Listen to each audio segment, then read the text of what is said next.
Hey, it's Andryanna. Welcome back to The Juggle is Real. I am so excited to share this episode. I know that it is going to hit so deep for so many of us because if you have ever felt silenced, if you've ever doubted your own words or how you are going to speak up for yourself or second guessed yourself before speaking, I mean, me and you both. You are not alone. And in fact, there are so many people and especially women I know who are doing this. They're carrying some level of shame or fear around using their voice. And my guest today is someone who is changing that, thankfully. Jahmeelah Jam Gamble is a vocal empowerment expert, a speaker, the creator of Slay the Mic, which is a transformative method that helps people reconnect their voice and use it in ways that feel real, powerful, and unapologetic. For over a decade, Jam has been teaching people how to trust their voice again, not just for public speaking, but in the everyday moments that really matter, like setting a boundary, speaking up at work, or finally saying out loud what we have been holding back. She has worked with politicians, educators, big brands, creatives, entrepreneurs, but what she's most proud of is helping thousands of people take their voice off mute and start showing up with conviction. Today, we are diving into the shame we carry around our voice, the power of releasing what Jam calls our vocal Kanye, and how to reclaim your voice, not just for yourself, but for your kids, your relationships, and how you're showing up in all aspects of life. This is about remembering that you, yes, you, have something worth saying and giving yourself permission to say it. So if that sounds good, let's dive right in.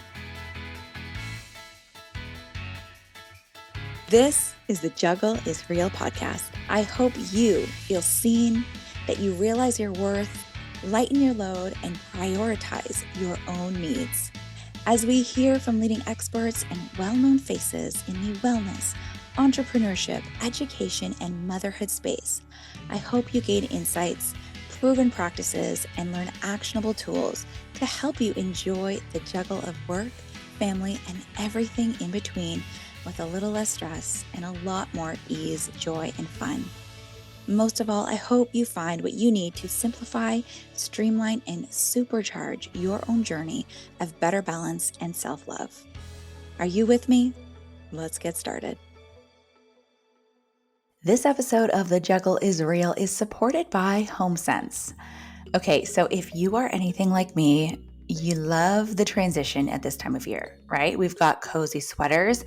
They are full on because it is cool enough.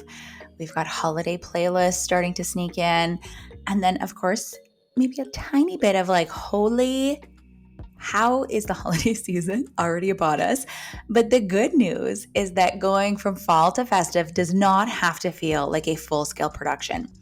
You know, we've recently moved into our new home, and I've been looking at ways to make it feel warmer with simple little holiday touches that help me get ready for family gatherings and the things that make me smile every time I walk into these rooms. HomeSense has been my one-stop shop for all of it. I love popping in, I get a nice tea, and I find those perfect pieces to layer in what I already have, like the entertaining touches, gorgeous textured servingware, or those beautiful drinkware and decanter sets that make any girl's night in or holiday moment feel special. Even if it's just you, your partner, and maybe some sweet treats after the kids go to bed, we still have holiday treats hiding, and maybe you do too. But if you're starting to think about holiday baking, which I do with my mother and sisters-in-law every year, the bakeware, the ramekins, the little treat boxes at HomeSense make it feel effortless and fun. Plus, the bake sets make perfect hostess and teacher gifts. And what I love most is that it lets me create warmth and getting into the festive mood without going overboard or blowing the holiday budget. So if you're looking to bring in a little festive joy and make hosting feel less stressful and a whole lot more fun, visit your local HomeSense store. They've got everything you need to make your space feel festive this season at prices that make you want to say yes and make it easy to say yes to. Now let's get back to the episode. Jam, welcome to The Juggle is Real. I'm so excited to chat today. How are you doing? I'm feeling good. Thank you for having me. It was honestly such a joy to finally meet you. And for the listener, I have been following you for a long time. I feel like since the pandemic, maybe. Mm. But we were recently at the same event, the Rise at the Ritz, and you spoke on stage and you just had the most amazing energy and such a presence to you. And I was really struck by just how you spoke about your journey, how you're supporting people, your role as a teacher and as a vocal empowerment coach. And I have my little notebook here from the event and I took so many notes and I have so many like little quotes from you that I was like, yes, this, I need to write this down. So I am so excited to go deeper with you on all of this today and how we're using our voices. I'm excited to hear your notes because I never remember what I say at events. I know. Well, like I should take a photo and send it to you. But really, like one of the biggest things for me was really hearing how you speak about the shame around how we are using our voices. And one of the quotes was, everyone I coach holds shame about their voice. And I was like, what? Like that hit me. And it makes a lot of sense, right? Because many of us were told to like be quiet, or not talk so much, or not be so loud. And we were sort of conditioned to stay quiet or to not speak up. Yeah. So how do you think that early conditioning follows us into childhood or into adulthood from childhood? I think for a lot of people, at least I'll speak about the clients I've worked with. They haven't had somebody unpack their vocal trauma or their vocal shame with them. Oftentimes, what you see is people just wanting to focus on improving. I want to be a better speaker. I want to be a better presenter. I want to seem more confident on stage. But we're not getting to the root of the problem. So, like, I'll use the example of this summer. I was really in my gardening era. I was in my backyard. I had carrots and potatoes and herbs going, and I had to take out a lot of weeds from my garden Mm-hmm. before I went and I planted in this new set of herbs and planted in my carrots. Everyone is just so quick to be like, okay, I got to get better. I need to get on a podcast. I need to create content. I need to get booked. What is holding your voice back? And usually it's very deeply rooted that when we discover what that issue is, it's like this huge aha moment where folks are like, oh my gosh, wait, what? That incident from like when I was in grade 2 doing the speech competition, I've been holding on to that. Yes. Mm-hmm. Yes, you have. And that's part of what makes me stand out from the rest is that that's the approach that I take with helping people reclaim their voice. I go back in time. I go through your vocal garden. We pull out those weeds so that you have a much stronger foundation to welcome this new version of your voice into. That's so good because, like you're saying, like we have these moments that maybe even unconsciously we're holding on to, but we've replayed them so many times. Like you're saying, being embarrassed when you were in the second grade, or being shut down by a parent, or just letting someone else sort of control the show. And it's so interesting because I have gone through this myself, and I realized that it was some things from my childhood that was making me feel like I couldn't share my voice. And of course, you can't have a podcast if you're too scared to share your voice, right? So then when you say like we're showing up, I mean, in aspects of our lives, but what does it mean to reclaim your voice then and shift the way that you're showing up when you're realizing that, yeah, I might be holding on to shame? Or how do you realize that you're holding on to these things? Like how do you actually go to your garden and be like, where are these weeds, or how do I pick these weeds? Like what would you say would be a first step that we can maybe take to realize, okay, yeah, I might be holding back? Because like you're saying, a lot of us are functioning every single day, we're doing all these things all the time, but we can be amplifying more, we can be showing up in a bigger way, we can be supporting and serving others on a much bigger scale, but there Yeah. might be these things holding us back. Honestly, when you work with me, Yeah. that's like that. But there are some people who know what caused the vocal trauma. They know the source of their vocal shame. And they've already completed step one. They know that there's some things that are because of their limiting beliefs or imposter syndrome, and they could work through those things. And then there's that other category of that shame where it's so much deeper that they know who the person is or what caused it, but they aren't quite ready to unpack that on their own. And so they need help with that. And that comes with validation because they know, okay, yeah, growing up, my dad acted this way, or my mom told me to be quiet all the time. And all they're looking for is someone to validate that experience. And that already Yeah. starts the unshift. Like I have people who have messaged me. They've never worked with me before. We've never worked one-on-one. They've never been a part of my program. They've just watched my content. And just by watching my content, they're like, whoa, Jam, I did my own vocal audit, realized it was this. And then the next day I said, no way, I'm not letting this thing win. Great. I'm so happy for you. So some people are able to do it on their own, and others, they need that support.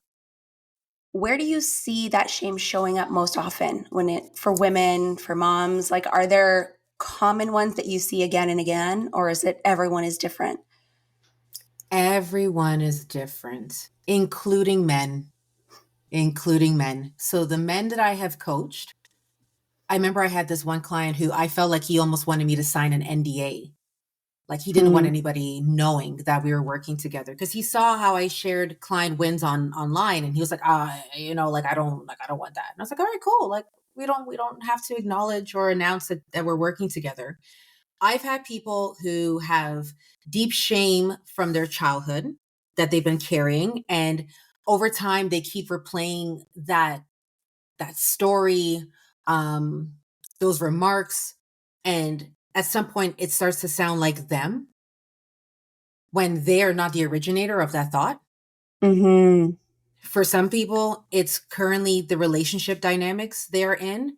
I will never forget this one client I had, and we were on a group call, and her vocal Kanye was her husband, and she had to type it in the chat and she's pointing to the door like she's Hmm. mouthing to us like he's outside, and she had to type it in the chat. I've had another woman I worked with, her son was the source of her vocal shame. So everybody is different. And it makes you realize that what we think we're scared of when it comes to public speaking, it's not just the fear of being in the spotlight. It's the fear of when I say this thing, how is that person in my life going to react?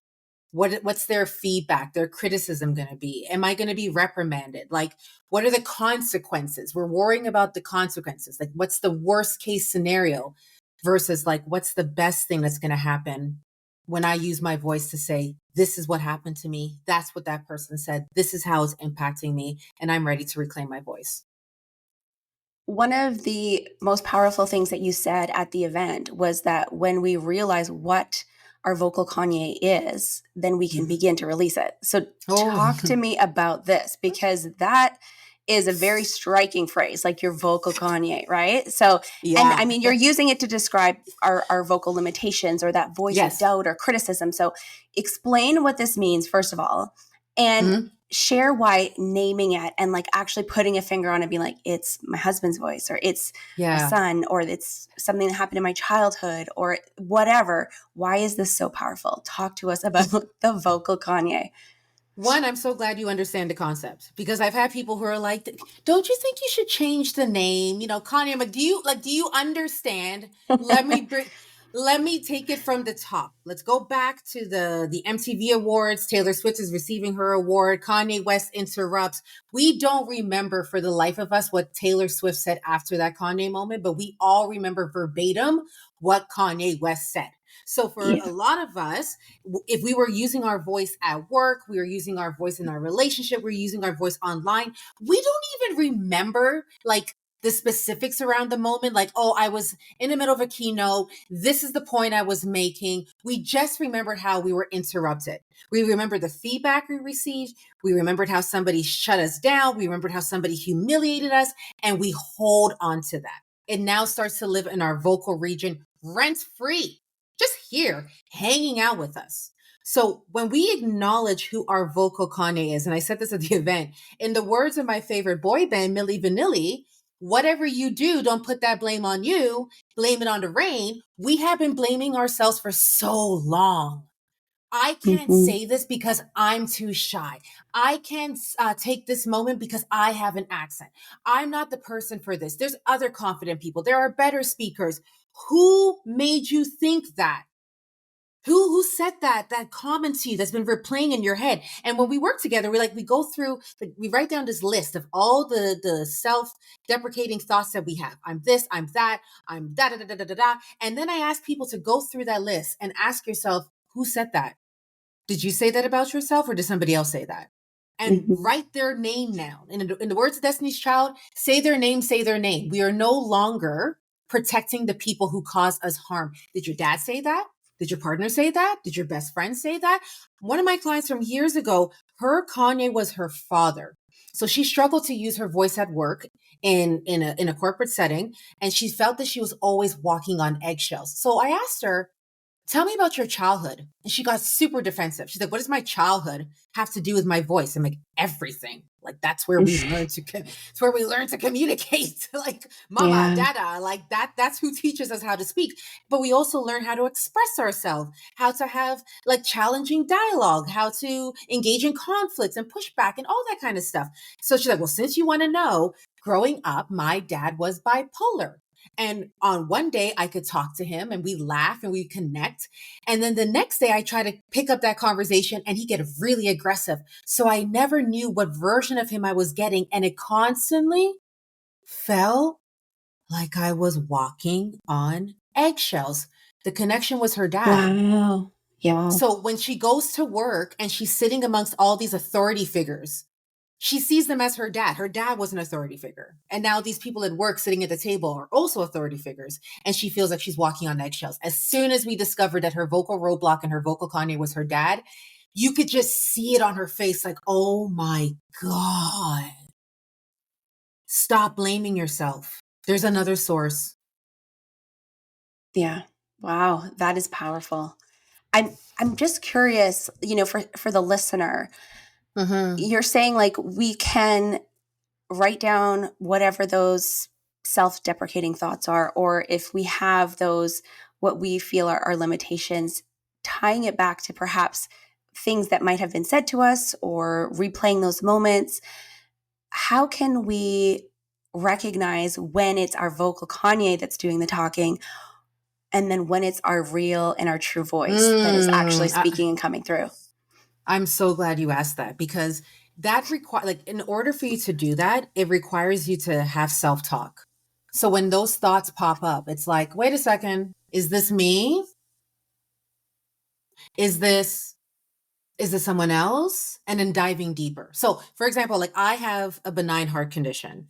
And one day I woke up from a nap and my heart rate went from 66 beats per minute to 120 to 140 to 160. It goes super fast when I'm having one of those SVT attacks.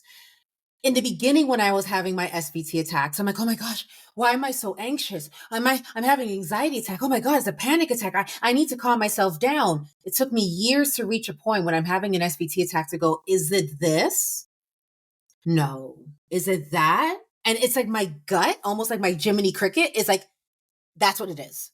That's what it is. And yes, sometimes we are the source. We are our inner Kanye.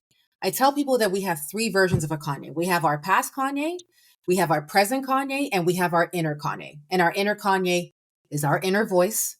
And again, that's because we've heard things over the years. We replayed it on loop and it starts to sound like us. So if you do go through that list and you start writing down maybe 3 or 4 things, you might see a pattern. Maybe the pattern is you.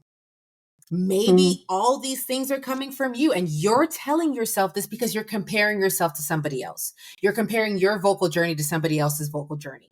But if the event that it's somebody in your life, then that's where the real work starts. Like, are you going to have a conversation with this person?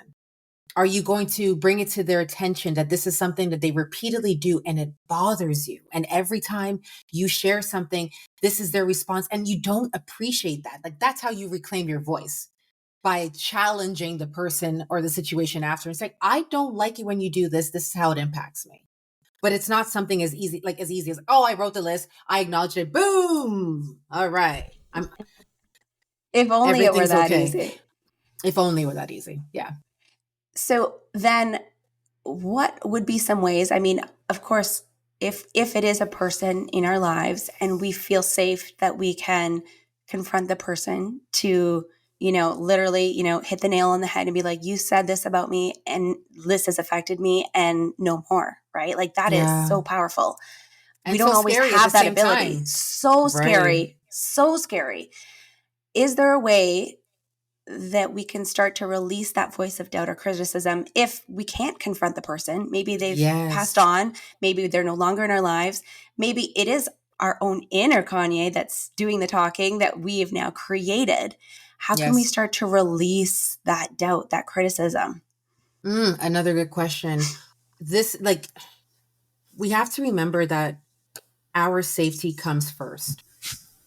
And as much as we might want to hold somebody accountable, like I don't even want to use the word confront, because when we think about confronting somebody, it could open up a whole can of worms. So Mm-hmm. if we want to bring something to someone's attention or hold somebody accountable for how their actions are impacting us, we have to prioritize our safety. Sometimes we could do it with people, like I've done it with my husband. There was a time we had a dinner party, and I don't know what he was on that night, but he just kept like interrupting and challenging my thoughts, and it was like I was fuming by the end of the dinner. And I remember I woke up in the morning and I was like, okay, I got to find an opportunity to bring this up with him. And we were chatting about something else, and I found like a way to slip it in and say, last night, I don't know what was going on, but you kept interrupting me and challenging everything I was saying. Like, was there something that was bothering you? Were you tired? Like, were you irritated? Because this is how it impacted me. And I really didn't appreciate it. And he was like, oh, shoot, my bad, babe. Like, I didn't even realize I was doing that. Great. We were able to have that conversation. We were able to figure it out. For other people, when you cannot do that, so to your point, if they've passed, if they are out of your life completely, I encourage you to record a voice note and Oh, imagine that you are talking to them. Let it out. Cuss it I like out. that. Cuss it Mm. out, cry it out, yell it out, walk away from the phone, keep it Mm-hmm. recording though, come back and go. And another thing, Yeah. like, Yeah. and then one time, the reason why I love that exercise is because it gives people the opportunity to share without being interrupted. And then Yes. maybe one day, one moment, you find an opportunity where you meet that person, and you've already released the tears, the frustration, the doubt, everything in that voice note, and you've listened back to it. Then now you have a refined version that when you talk to them, you're like, and this is what I have to say.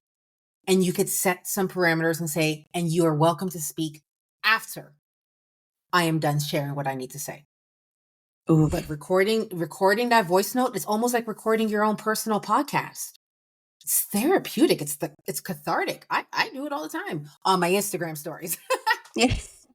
Let it out. So then if we're doing this, I think this is incredible, by the way. I think that's so Hmm. powerful. We might not have the courage to go up to a person or to connect with that person and say it. But if Yeah. we're saying it out loud, we're recording the voice note, it gives us that outlet. Yes. Yes. How do you Yes. feel about things like then? So we're releasing Hmm. and now we're sort of rebuilding, right? Because we might be getting rid of what was holding us back, maybe the doubt, the criticism.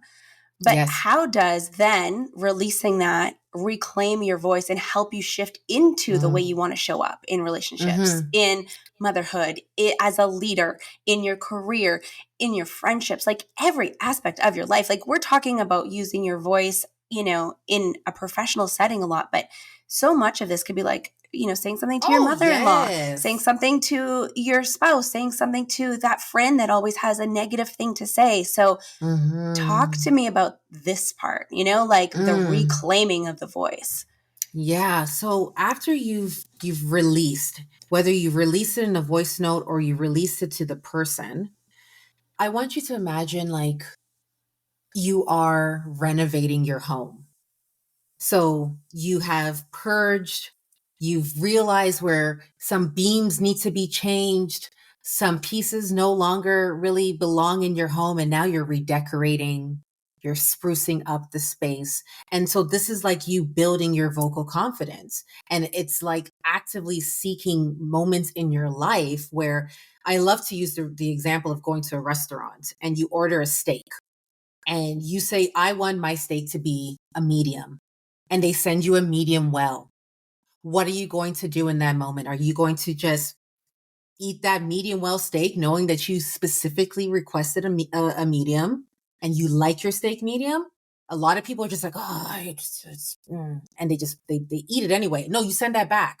When you Mhm. recognize that this is something that you don't want and you were not heard before, and you're calling it to their attention, saying, send it back, that is an opportunity for you to be building your vocal confidence. That's a new beam that you could bring to your house and go, oh, here's the new beam. So you're finding all these moments, whether it's that friend who keeps saying, no, no, no, no, no. You know what? Every time I tell you something, this is your response. So I have two options. I could either continue to tell you things because you're my friend, or I could pick and choose what you get to hear because your Mhm. responses just aren't serving me. Oh, I did that. That's a new roof.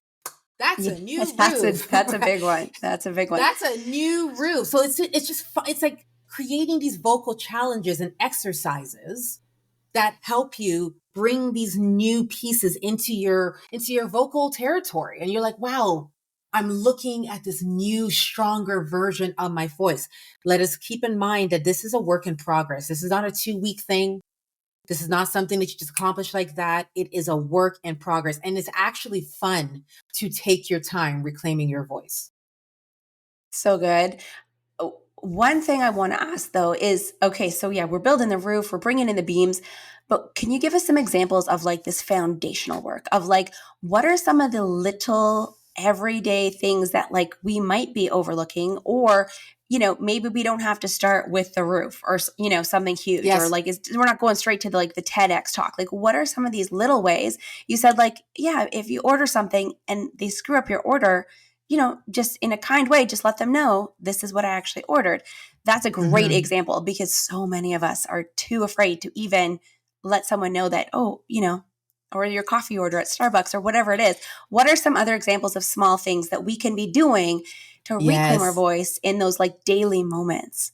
Yeah, so for the moms and the listeners who are small business owners or they are building a community online, your Instagram stories is your best friend.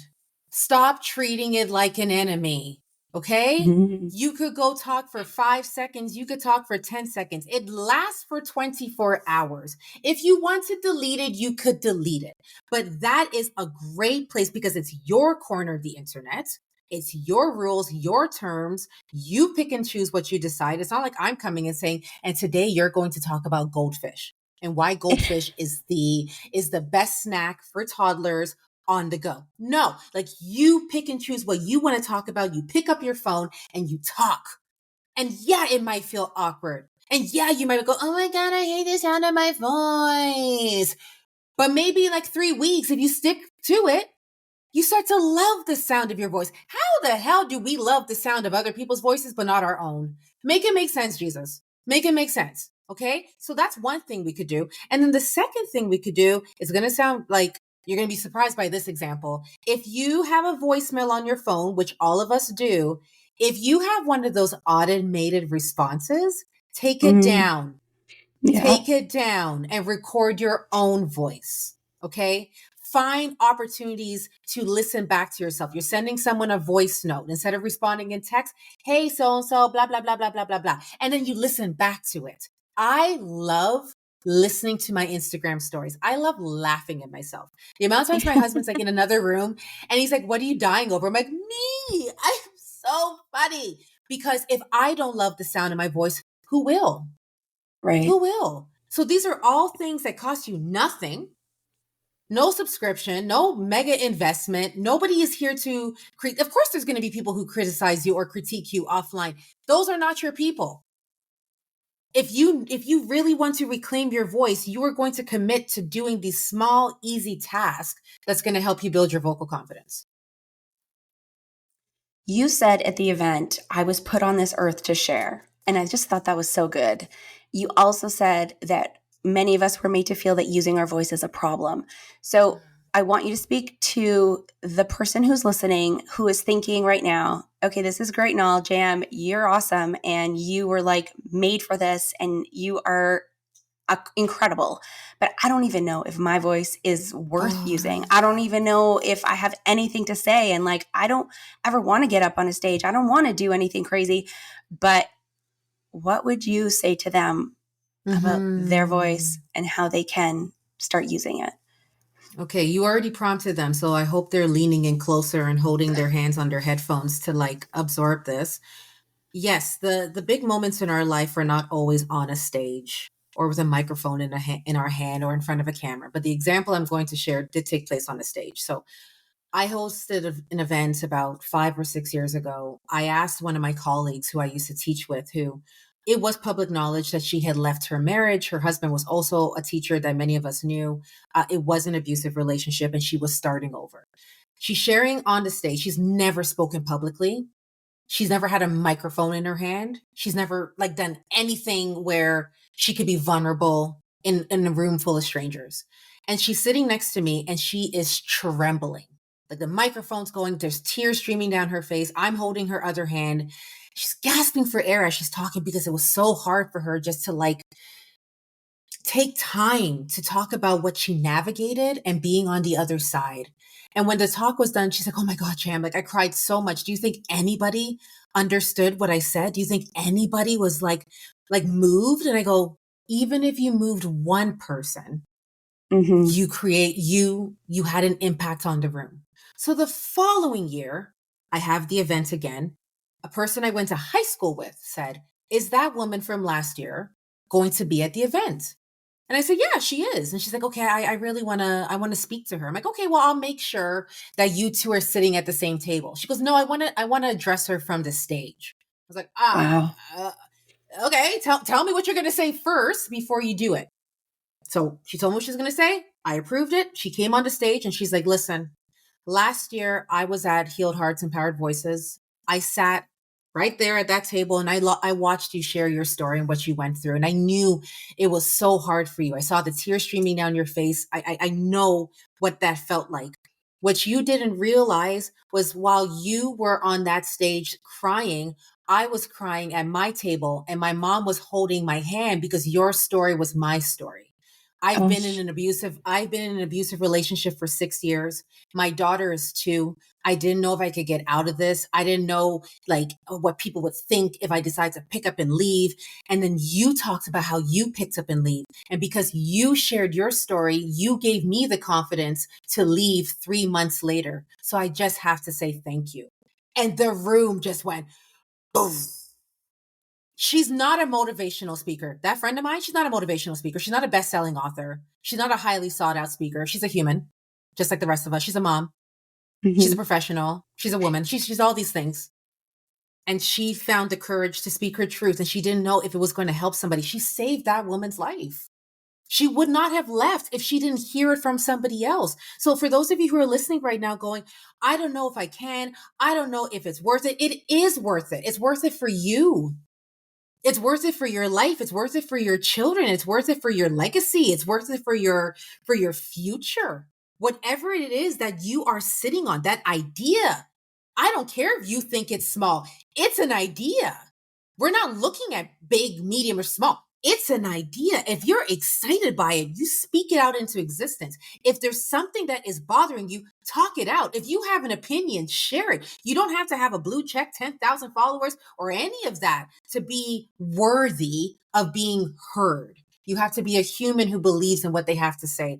And I firmly believe that anybody who's listening to this right now, they match that criteria. They are a human who is worthy of sharing. And even if it's one person, because even for myself, when I'm getting ready to go on stage, I always say a quick prayer backstage. Oh my God, give me the energy and the words to speak to whoever needs to receive this. If it's one person, that's what God wanted for me.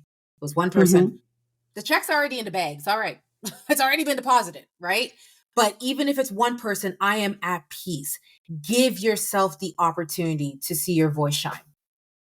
That is powerful and true. Like going from shame to stepping into power, right? Because Yeah. even if you think, well, who cares about this story, or, it is perhaps, I like you said, care.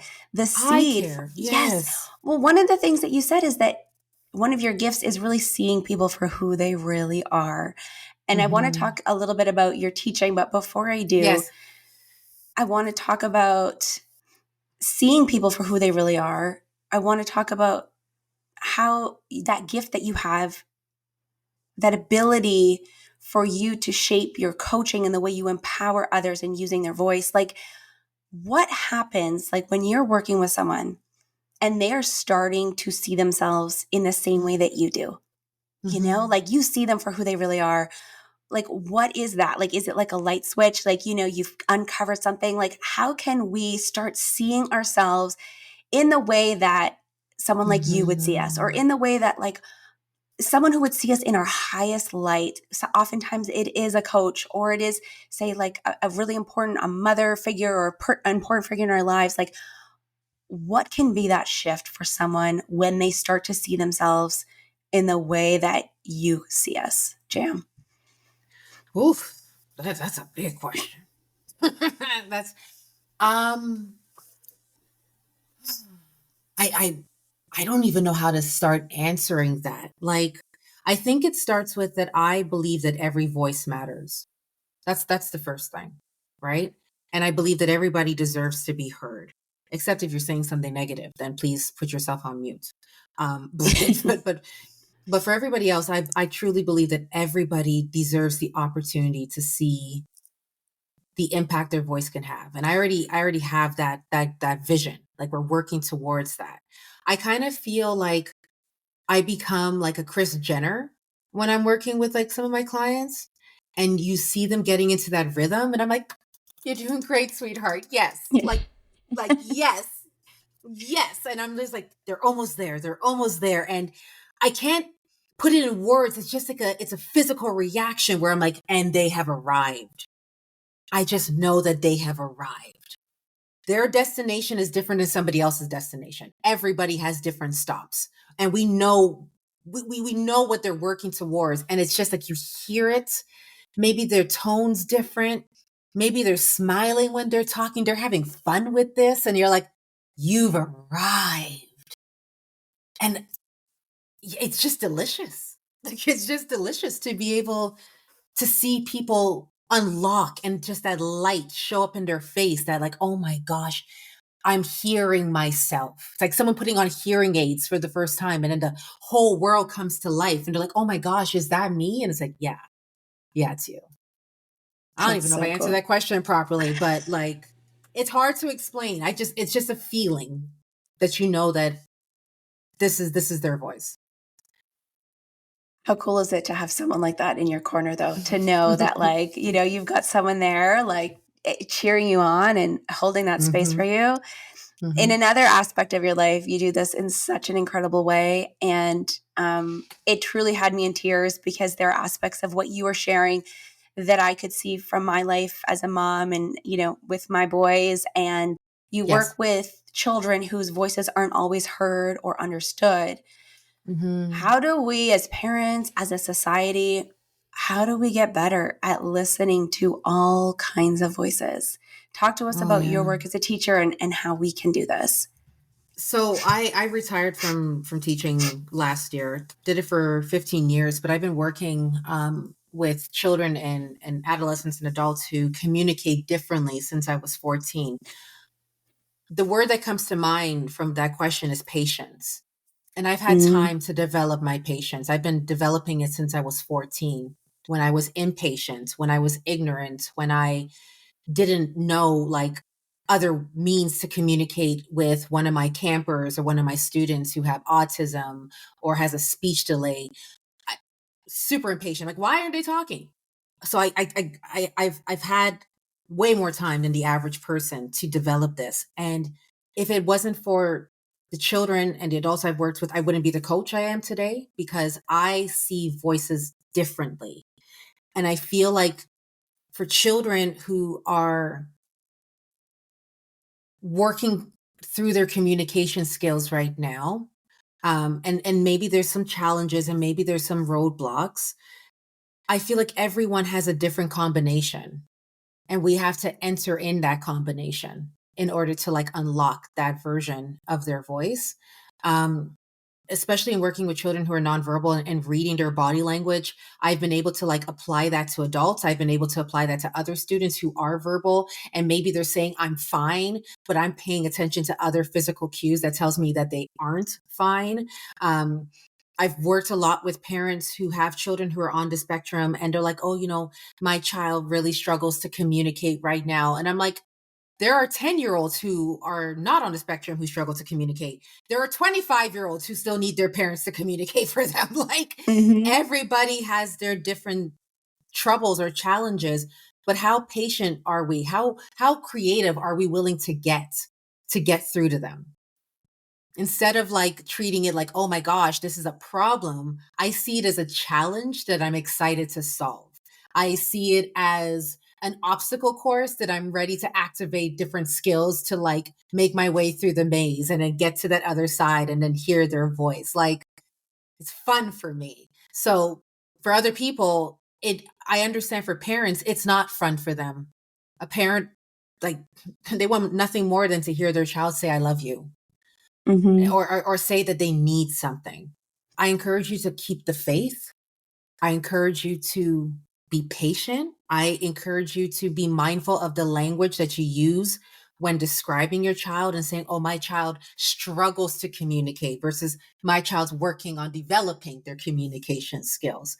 Like, Ooh. these are all different things that is a part of building your child's voice, how you think about like imagining what they're going to say in the future, how you talk to them. Are you talking in like simple words? Are you talking to them like very like sparingly because you don't think they're going to process this?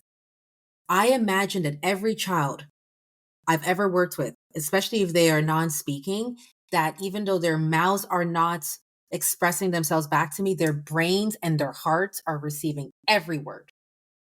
And when they feel safe and when they feel ready, the words will come. Yeah. Mic drop. Mic drop. So then how would you say, and regardless of any type of development or challenges that our children Mhm. may or may not be going through,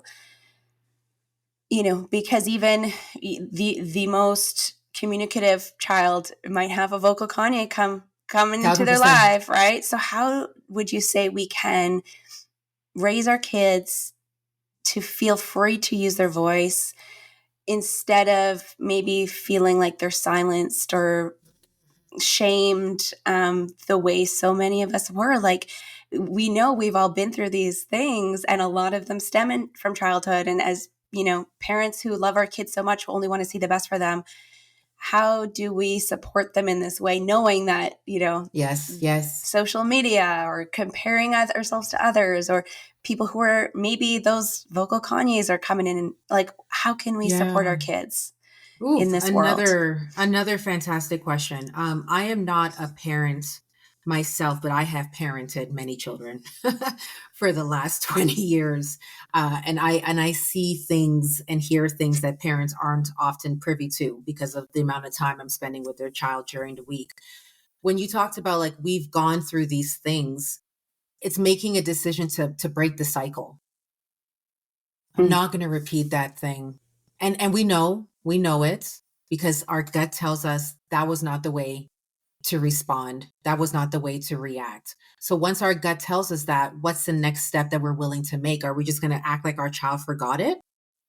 Or are we going Right. to apologize to them? The amount of adults I have worked with who are carrying unresolved vocal trauma from their childhood because their parents have never held themselves accountable, never said, I did this. My mom apologized to me like 8 years ago. And she's like, all your teachers made me think that your voice was a problem. And I'm so sorry that I got mad at you when you talked too much or told you to be quiet because it wasn't a time for you to talk. I'm like, are you saying that because I'm making money now? Because it was really uncomfortable for me to like, receive. She's like, no, listen. And she apologized, and it healed something within me. I Yeah. had a student who, he was non-speaking. I actually worked with his mom when she was pregnant with him, and he could understand everything I said. And I remember one day I was being really like, I was being a little bit rough, a little short. It's like, okay, come on, let's do this. Come on, let's do that. And I could see it on his face that he didn't like how I was acting. And this is a child who's non-speaking. He can't go home and tell his mom that Miss Jam acted like this. He had no Mm. communication device. He did not use sign. He didn't have peck symbols. He had nothing. But my conscience knew. And I looked at him and I was like, D, is Jaja being grumpy today? Is it scaring you? And the look on his face, and he went, like, he just nodded his head. And I was like, oh, Jaja, so sorry. Because I never want to have any child grow up and point their finger and say, Miss Gamble made me feel this way about my voice. So if you are a parent, I know that there are days where your bandwidth is barely there. It's short. Your fuse is short. You don't have the patience to respond or to pour into your child. When you have those moments, it is incredibly healing to your child when you acknowledge that and you tell them, so that they understand why their parent may be acting this way, or why their parent may not be understanding them. And then they get to understand you better. And in turn, that strengthens your relationship and how you communicate. So I don't want to come across as like I'm telling parents how to parent when I have no idea to parent. But I have seen what happens when children aren't encouraged to use their voice. They're not celebrated. If your child is loud, let them be loud. And I said this at the event, if we saw a child on the playground running really fast, we tell them, join the track team. If we saw them throw something on the playground, oh, you got a strong arm, you should join the football team. If your child is talking, that might be a future podcaster. That might be a future news broadcaster. That might be a future storyteller. That might be a future motivational speaker. That might be a future human who is not afraid to use their voice to encourage and lift people up. So why shut that voice down? Why? Nurture it, foster it, and see where it could go.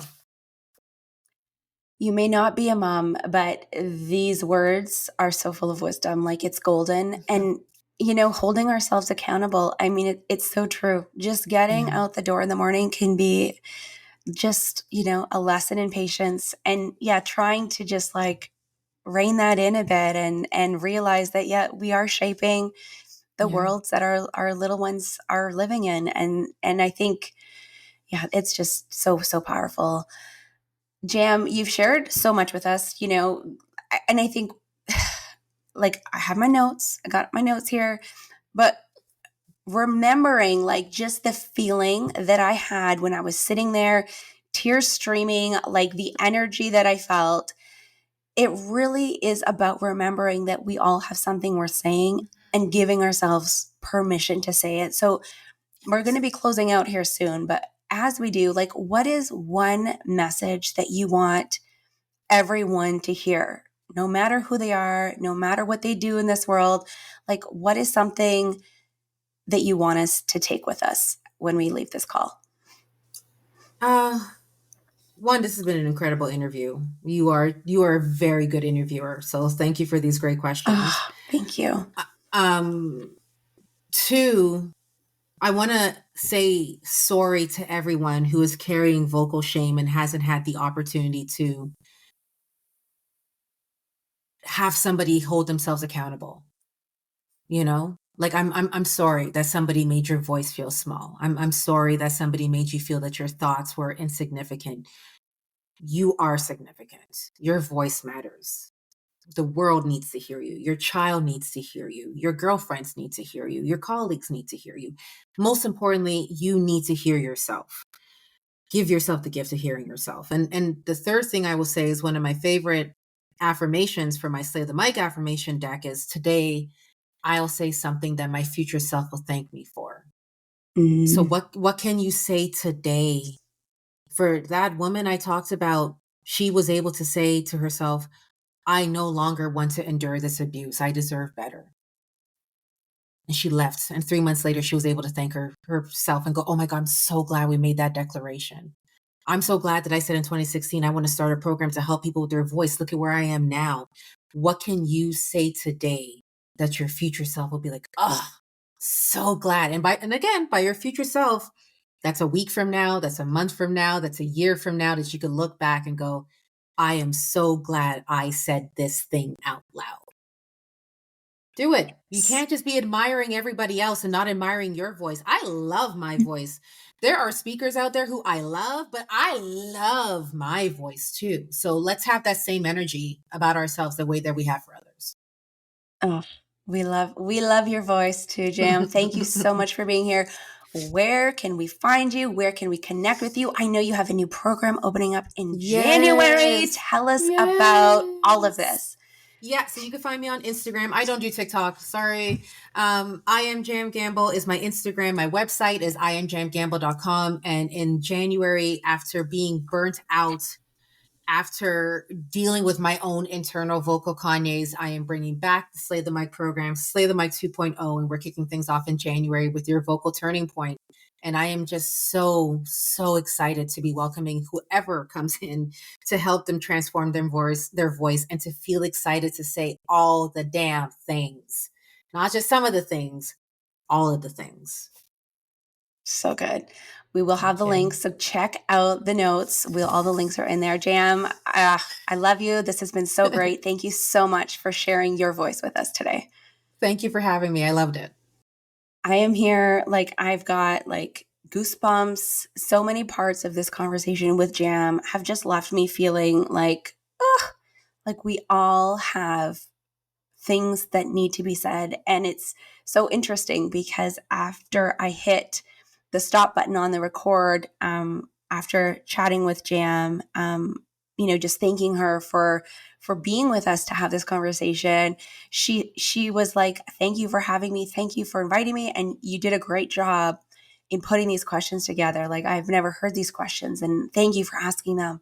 And immediately I was like, oh yeah, no, it's all good. And it was like self-deprecating and like giving other people credit for all of this. And she's like, wait, hold up. No, like you need to give yourself credit. And that is all part of owning your voice, right? And so I had to take that in and be like, yeah, you know what? I did do the research. I did, pull from my experience in hearing Jam speak. And I hope that you have gotten something from this conversation, even if it was one tiny little tidbit that is now going to help you move into the rest of your day feeling like you can say what you need to say, moving into those really important aspects of your life, and even just telling the barista at Starbucks that your name is not that, and this is what your real name is, or this is what you actually ordered. The power of realizing and stepping into our voice is just, it's incredible. So thank you to Jam for being here with us today. It has been such a powerful experience for me, and I really hope that you took something from it. If you know someone who could benefit from this conversation, please, I invite you to share it with a friend. Rate this episode, write me a review, use your voice. Let me know how this has empowered you to take another step or to use your voice in a new way. This also helps other people to find these conversations. So please write me that review in Apple Podcasts. It would mean the world. And make sure that you are subscribed to The Juggle is Real. Come on back. We've got so many incredible conversations coming up, and I cannot wait for you to hear them. Until the next episode, take good care.